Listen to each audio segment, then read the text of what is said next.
Hi everyone, this is Jim. Welcome to round 6 coverage of my games from the 2017 Western States Open. Round 6 was the final round, and it was played Sunday afternoon at 4:30. I'd had a tough round Sunday morning, which started at 9:30. After a night where I didn't get a full night's sleep, I played a very long game, my longest game of the tournament. That went nearly 6 hours. I had just enough time to get out and get something to eat, and then I had to come back and start on this game from the final round. My rating for this tournament was 1765, and my opponent's rating was 1774.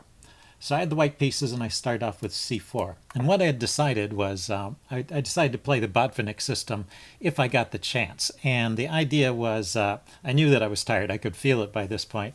And I wanted to play a setup that was fairly easy to play in at least the beginning part, because there's kind of a standard set of moves, and I was trying to hopefully ease into the game without wearing myself out too much. So my opponent obliges here by playing symmetrical English, and so it makes it pretty easy to get to the Botvinnik setup.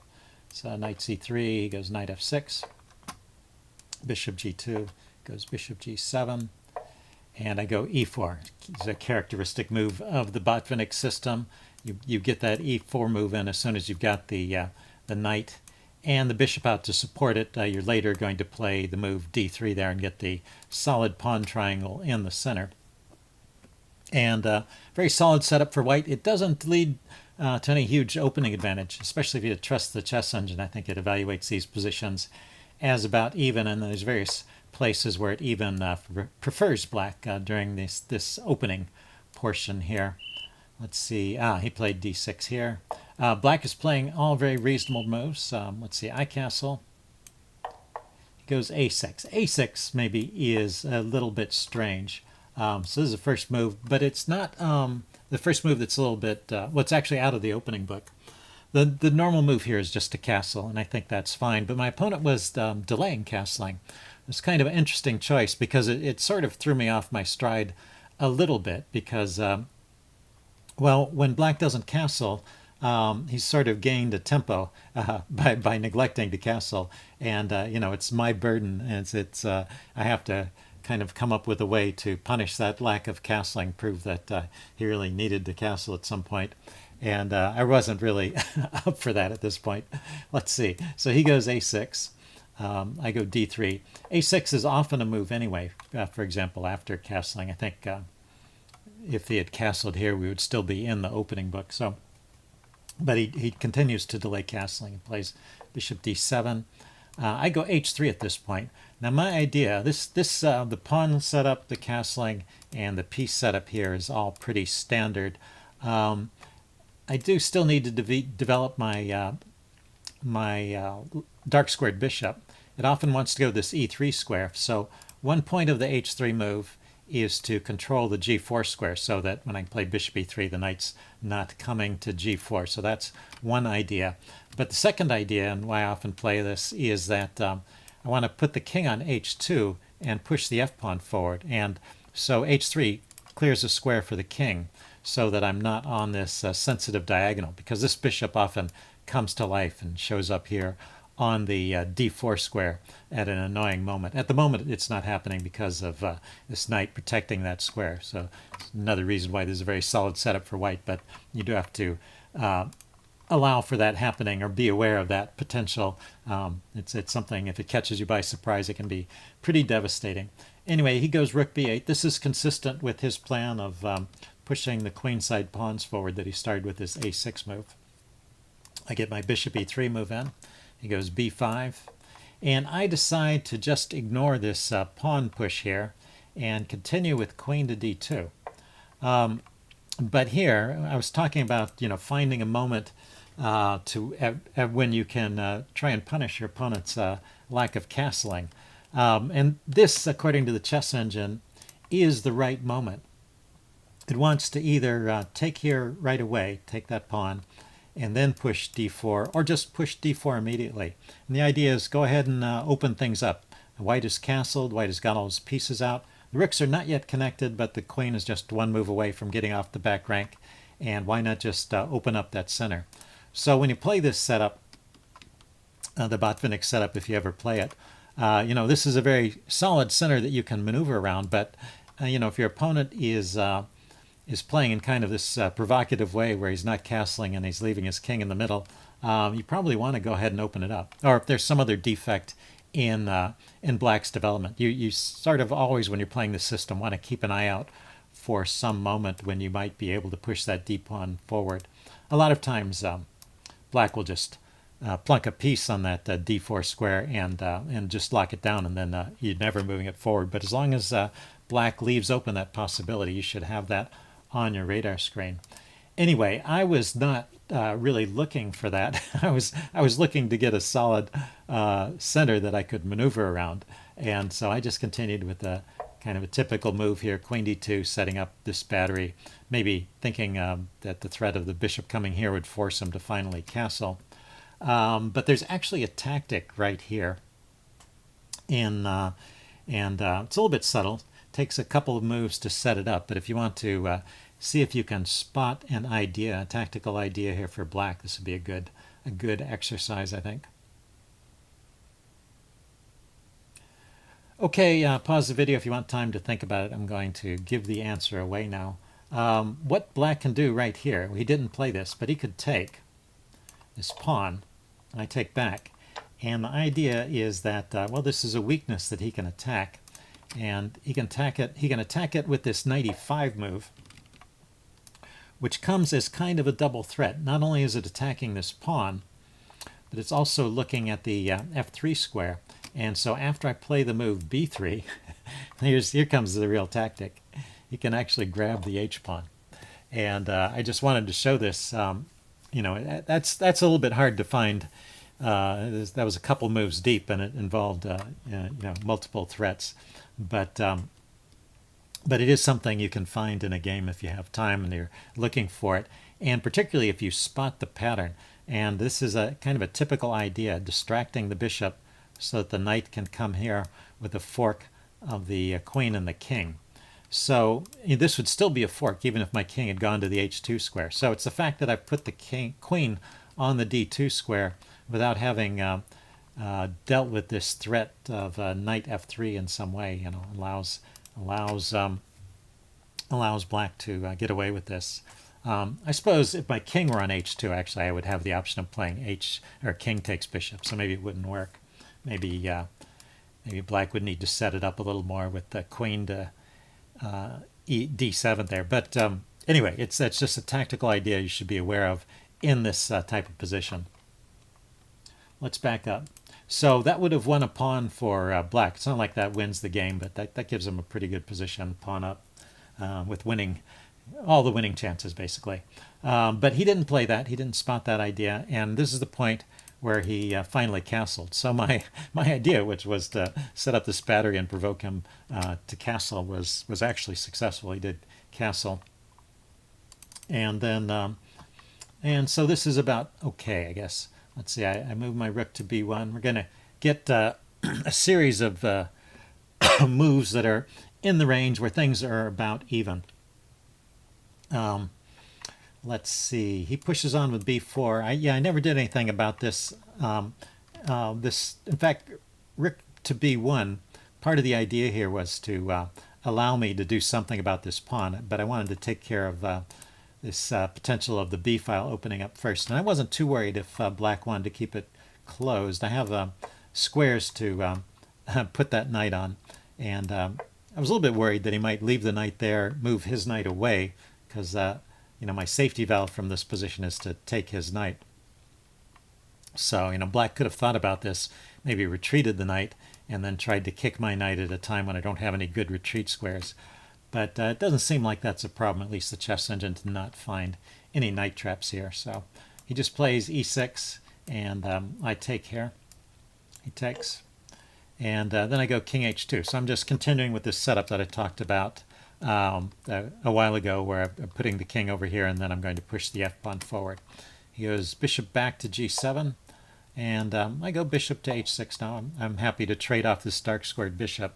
In this setup, because I've got the hole on d4 and my pawns on light squares, this is a pretty strong piece. It's got a lot of scope here, so I'm happy to trade that off. And it kind of looks like white is creating a bad bishop for himself, but the idea is that these pawns in the center are going to go forward, and this will turn into a good piece in the long run. Anyway, he plays queen e7 here. I go ahead and take. I think along here, actually, the chess engine is really preferring black, but I still think this is a fine position for white as well. Let's see. I go f4, he goes f5, I take.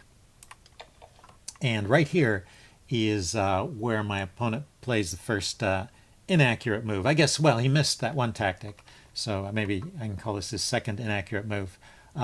He should probably just take back with the pawn, and this looks to be about even. I think the chess engine, as I was mentioning earlier, still prefers black a little bit in this position, but I think it's playable for white as well.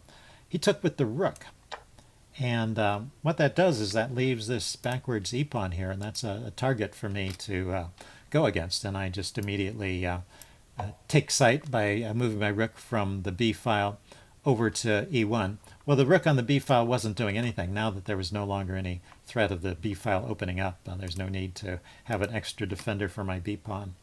Let's see, he dropped his rook back to f7. I was wondering about pushing these pawns forward. It seemed like that might be a good idea in this position. So he's, I hadn't quite decided if that was what I was going to do, but anyway, he's getting his rook out of the way ahead of time. There's also the idea of d4 and getting a knight to that square potentially, although it might just get traded off. Anyway, that would be another thing that came with tempo on the rook. So he drops his rook back to f7, and I do play d4 here. It's also about opening up this diagonal towards his king. There might be some tactics there. So he didn't take right away. He played the move rook to d8. And this appears to be his second inaccuracy here, or third, depending on how you're counting. But I'm just talking about the one. The first one was rook takes f7 instead of pawn takes, and then this being the second one. And it's just not quite as good as rook to e8. That's the computer suggestion. Basically, it's extra defender for the e-pawn.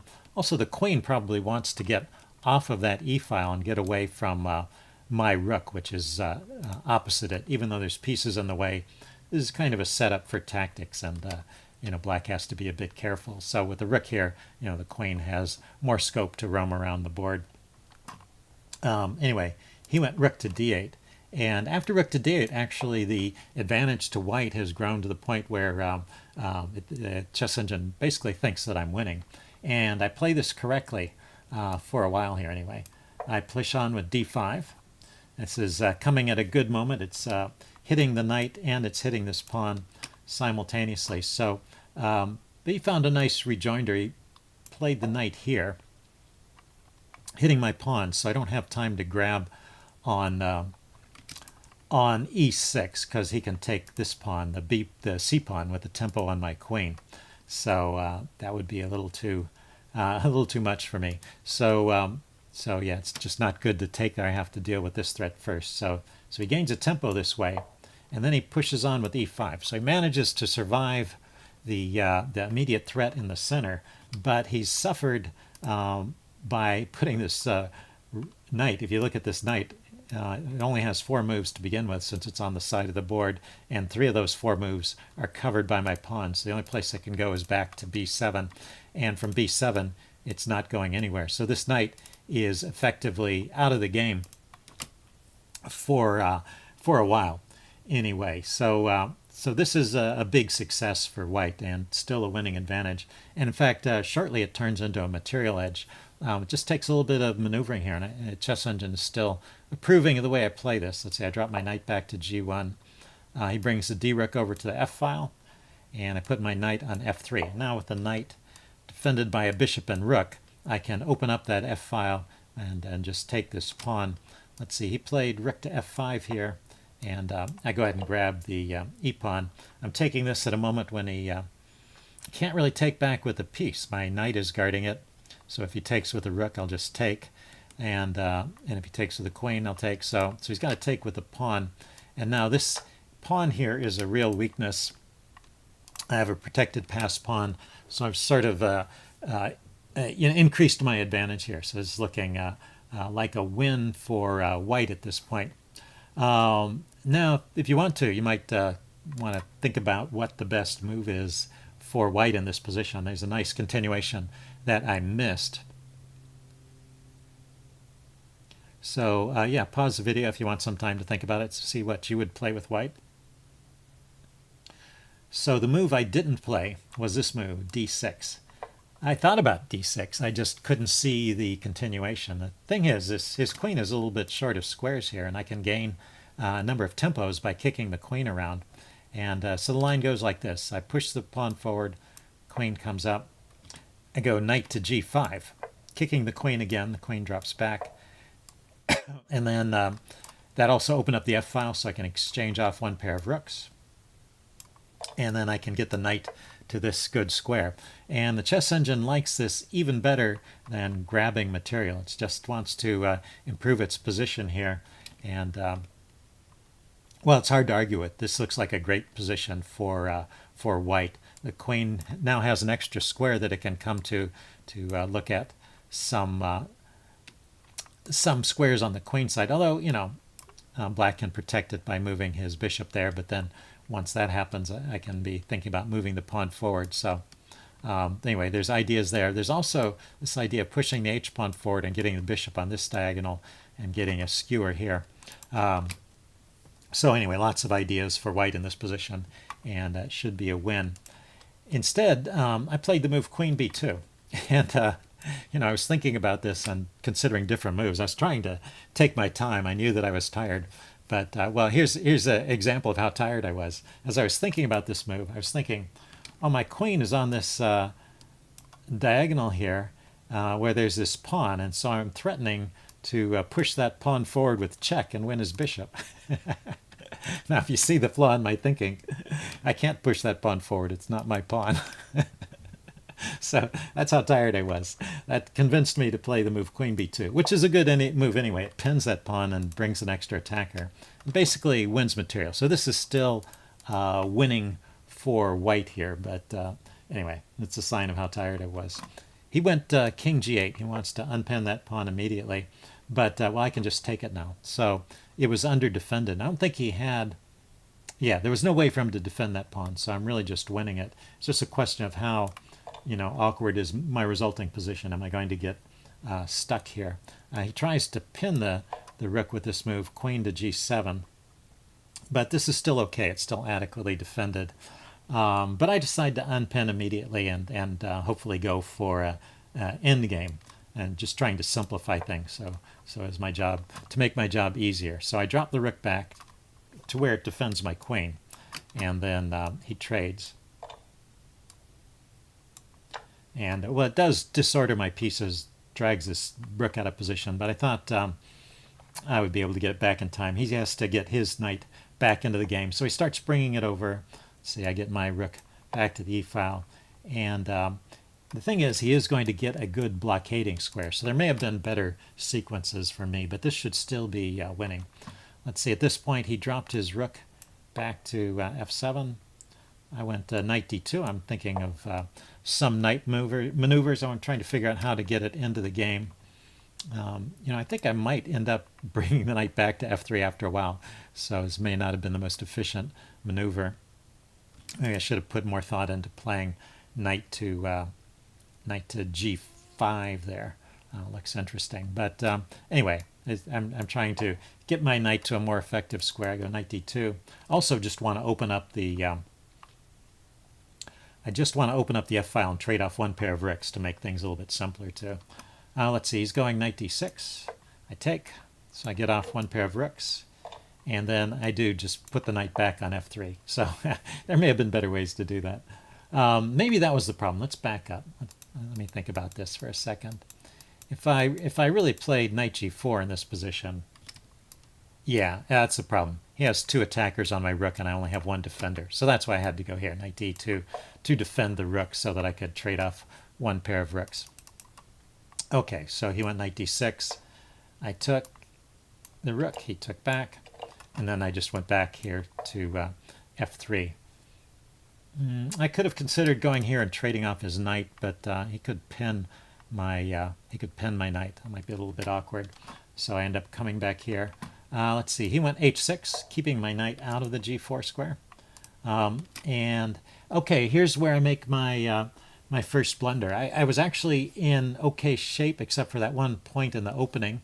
The rest of the time, even though the chess engine didn't always like my position, I still in the range of more or less even. Had my chances. Aside from that one tactic I overlooked regarding the bishop takes h3 line. So yeah, I played a good game up to this point. And I was trying. I knew I was tired. I was trying to remember to do a blunder check each move. And I did a blunder check before this next move. But I forgot to think about the bishop. I guess I had gotten used to this bishop being kind of a powerless piece. If you look at the bishop, it has almost no squares that it can go to. And but at the same time, I want to trade that bishop off against my bishop because my bishop is hemmed in behind these pawns on light squares. So this could turn into a bad endgame for me if, for example, he trades his bishop for my knight. That would be like a bad scenario for me. And so I wanted to get my bishop to this square and trade my bishop off for his bishop so as to eliminate that possibility. And so I played the move h4. And so when I did the blunder check, I thought about the moves of his knight and the moves of his rook, and his pawn moves, but I didn't think about the moves of his bishop. And of course, when you play h4, when I played h4, I gave up that square for the bishop, and we're getting exactly the scenario that I was hoping to avoid. Now, the chess engine says I still have a pretty big edge here, but I think it's actually very drawish at this point. I have to unpin.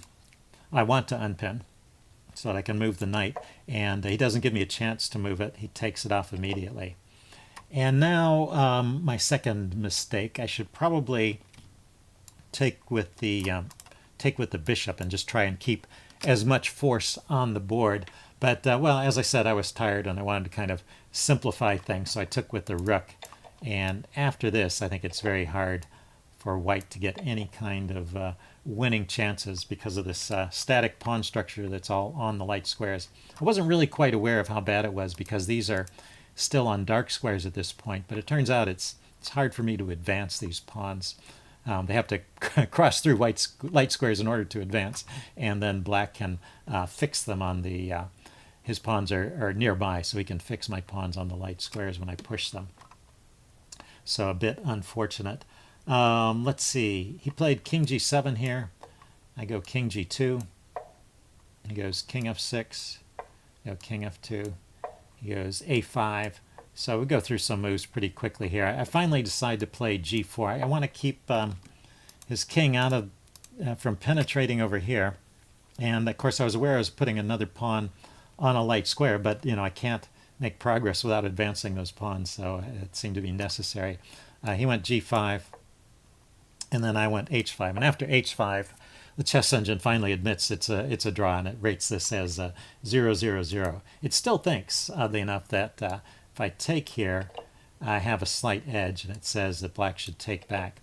I was actually a little more worried about this line where black takes back with the king, and he's got the king in an ideal situation for attacking this pawn. But, well, I guess he has to worry a little bit. His knight can't wander too far away from this pawn, which is passed, so maybe he can't really make any progress here. But, well, it seems hard for me to make progress either. But the chess engine thinks I should play king g3 and just keep playing. If I wasn't so tired, I might have gone for a more challenging continuation. But anyway, I played h5 here. He, what's he play at this point? He went with king e5. I moved my king forward to block.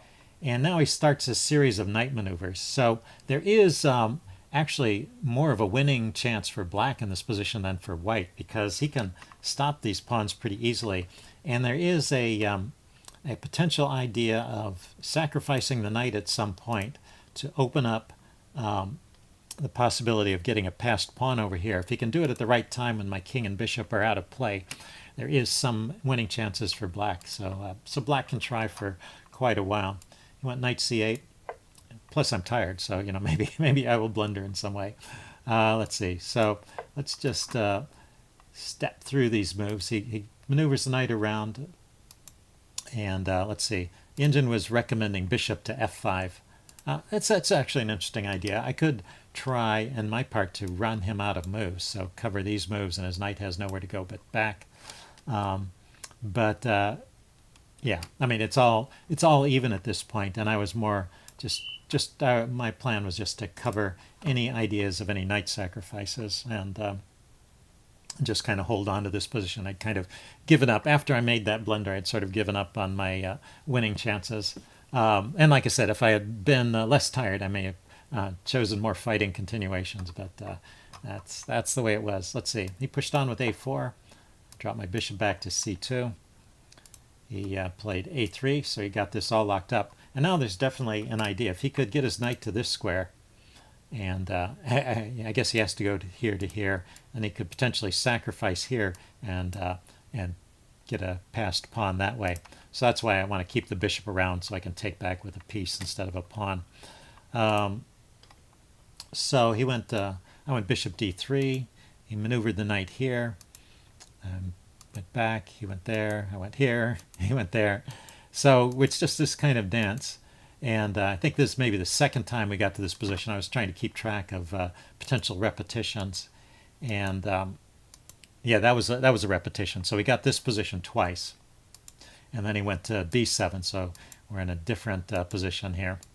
And yeah, when he brings his knight forward to attack a pawn, I bring my bishop here to defend it. And he tried moving his king. Yeah, I think this is it. So let's do the repetition. So when he went to b7 the first time, I played bishop f5. So this is the first position. Then he played his king. Oh, no. Okay, so that was already the second time. Let's go back up. Right here. Yeah, so this is the first time where he moved his knight to b7. I moved my bishop to f5. All the pawns are fixed, so there's no pawn movements. And the kings are facing each other on this square and this square. So this is the first point of the game where there's a repetition. So he moved his knight forward. I dropped my bishop back. He moved his knight back. I moved my bishop back. So that's the second time in this position. He moved his king here. I moved my bishop back. He moved his king forward. I put my bishop on f5 again. And that was the third repetition. And so that's a draw. And so I told him, well, we've repeated this position 3 times, so it's a draw. He didn't respond right away. He kept thinking for a while, and then he started to move. And I said, no, really, it's a draw. It's a draw. This is the third time. He said he thought when he moved the king away, it reset everything. But that's not how it works. It doesn't matter how many moves there are in between. If the exact same position occurs with the same side to move, both things have to be true, then that is a threefold repetition. If the exact position occurs 3 times with the same side to move. And so it's a draw. So after I persuaded him or quoted the rules, he agreed to a draw here. So anyway, let's see. Before this game, I was at 4.5 points out of 5, and I was the sole leader.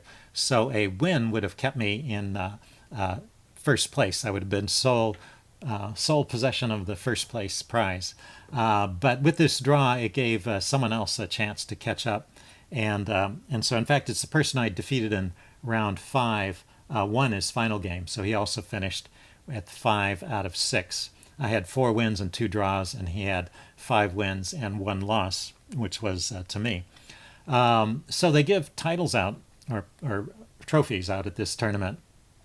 And so to decide between 2 leaders, we were the only 2 people that finished with 5 points.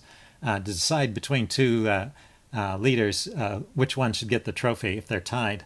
They use different tiebreak systems, but the first tiebreak is if there was a head-to-head game between the 2 of them. And then if there was, the winner of the game gets the trophy. So I got the trophy. And this was one of my best tournaments ever. It wasn't my best. My best tournament was in 2011, where I had an identical score. I won the California State Championship in Class A with a score of 5 points out of 6. And so that was a better win because it was tougher competition. It's tougher to get that kind of score in Class A than it is in Class B. And the funny thing is the same thing happened. I had 4 wins and 2 draws. The person who also tied for first place in that tournament had 5 wins and 1 loss, but his 1 loss was the first round game. We actually met at the first round in that tournament where I had defeated him in the first round. So he lost his first round game and then won the next 5, whereas I won that game. I think I won 4 in a row and then ended up with 2 draws on the last day as I was getting tired. And so that was my best tournament ever because that was in Class A. But well, this tournament was the most money I ever won. This is the Reno tournaments are big money tournaments. They don't pay as much money as they advertise. The money they advertise is always based on a certain level of attendance that they usually don't get. I guess sometimes they do pay out the full amount. I think that's happened. In this tournament, they're paying out about 72% of what they advertised. So I ended up with $852 for my share of first place. But well, if I had done my blunder check, if I hadn't pushed that H bunt forward and allowed him to play bishop to G4 and trade off his bishop for my knight, I had very good winning chances. In which case, I would have won over $1,200. So that one blunder cost me $350. So that's a lesson. So remember to do your blunder checks and remember to check all of the pieces, even the ones that formerly were not doing very much. After you make a move, things have changed and you have to take that into account. Anyway, that was a very good tournament for me. My rating went from 1765 to 1819. So for the moment, I am back in Class A. And probably if I play in another big tournament, or next time I play in a tournament, if I'm still in Class A, I will be facing tougher competition. But anyway, it was fun to have a good tournament like that. And certainly it's the best tournament I've had since I've been making these YouTube videos. So I'm happy to be able to share that with all of you. So that concludes my coverage, and I'll be going back to my normal videos on this channel, and I will see you then.